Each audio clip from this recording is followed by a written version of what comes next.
Hey everybody, I'm Todd Bailey with SEOservices.com. Today I'm joined by Joe Wellis, who is an SEO and SMO project manager. Hi, nice to meet you, everyone. Hi Joe, thanks for joining us today, and I want to say that's a wonderful mustache right off the bat. Yeah, I've been growing it for about a week now or so.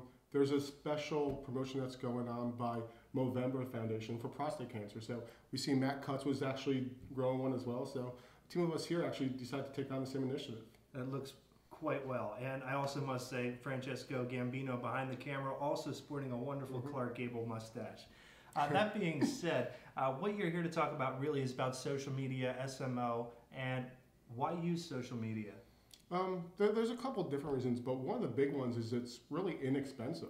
So any small business could actually take part in it really easily. Another big area, though, and reason to use it is it's a new way to actually have direct contact with your market and the buying public, something that wasn't available before. So being able to do things like polls and things like that where you had to spend a lot of money on marketing companies before, you could really do it now yourself. Wow, that's a great point. Direct engagement with your customer base, and it's free. Sure, it's a no-brainer. How would you evaluate the correct social media platform to use for your clients? There's many out there. Yeah, there are a lot. It really depends on understanding your client, though, first off. So if your client is a B2B type of customer, you're going to want to use a site like LinkedIn, where you're going to have a whole bunch of business people already on the platform. They're used to doing business with other businesses. So that makes sense there. For a B2C type of company, it's a little bit different. You're going to go on sites like Twitter and Facebook and do the normal type of marketing, grow groups, and become real active in those communities. But then there's also niche sites. Like if you're a furniture retailer, you can go to Go Furnish. And really targeting on your specific market. So that's another area. Yeah, that's great. It's your business, and you should really do that investigative research to find those niches. Yeah, and there's a lot of them out there now too. So yeah, no doubt. Many platforms. LinkedIn, I'm a huge fan. Yeah. Very authoritative. Definitely recommend it. What are some of the pitfalls in social media? The main pitfall is it can become too time consuming. A lot of people, when they first bring it out, they think it's going to be, the end answer. Sales are just going to flood in. You just got to put your name out there, and it's just going to happen. It takes a lot of work. It's not something that is super easily done because it's something that takes a lot of time to do. It's not something you could do once and just walk away from. So it's really good to have a person. If you can have a person dedicated to like once a day to do a post or just stay current, be active with the community, so they could message you back. So that's the biggest thing, is making sure that there's someone available to actually work social media for your company. I've seen it time and time again. It's the implementation. We all have great ideas, especially in social media, but actually doing the work, that's where you get the results. And it takes time, just like with anything. So how can a small business use social media effectively?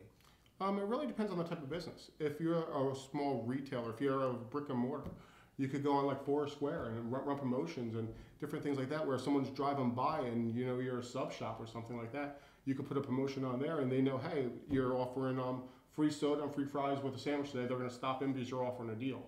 So that's a great way to do it. Yeah. Another way, though, for small businesses is, like we were talking about before, to use polls and market research and become an authoritative figure in your space. So if you're, the local flooring company, talk about the different flooring products that are out there and how the products benefit, in different types of temperatures. Maybe you're talking about wood flooring, and you could let them know that certain floors extract and certain ones don't. So when they're doing different things, you're the authoritative person, and they're more likely to come to you to ask questions and probably buy from you as well. Without a doubt, yeah, that sets you up as the authority. It's a great way to use social. I love the local strategy, Foursquare.com, and check-ins and deals. Also QR codes, I've seen those around. Great local social things like Groupon too. You can use something like that if you're going to try to pull a whole bunch of customers together. That's another thing that you could do, is things like that, group type of sales.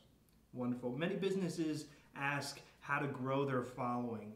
What would you suggest to those businesses? That it really depends on what they're currently doing. A lot of times, though, sometimes they're not active enough. So they need to update their profiles. They need to comment to their community. They need to put out engaging type of material, and material that your audience is going to want to spread to their friends. So that's really the big thing. If you put out good material that people can share, it's going to grow by itself. You're not going to have to put that much work into it. The work's going to go into, you know, building a spaceship, and then the followers will come. Yeah, that's right. Content is king. You Yeah. got to be continuously updating. I appreciate it. Joe Wellis, coming SEO, SMO project manager. Thanks for your time. Again, I'm Todd Bailey with SEOservices.com, and we'll see you soon. Thank you.